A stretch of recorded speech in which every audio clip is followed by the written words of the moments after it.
আওয়ামী লীগের মোবাইল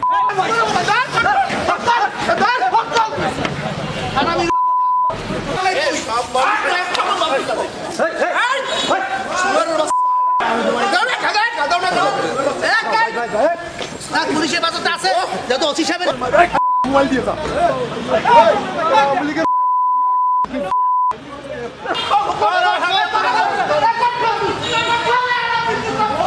আপনারা অবগত আছেন, আজকে আমরা 5 জনকে অ্যারেস্ট করেছি। তার ভিতরে একজনের নামে ওয়ারেন্ট আছে এবং বাকি যে 4 জন আছে, আমাদের পিরোজপুরে 2টি নাশকতার মামলা আছে। সেই নাশকতার মামলায় তাদের সংশ্লিষ্টতা আছে বলে আমরা প্রাথমিক তদন্তে জেনেছি। সেই হিসাবে তাদেরকে আমরা অ্যারেস্ট করেছি এবং আমরা বিজ্ঞ আদালতে তাদেরকে প্রেরণ করব।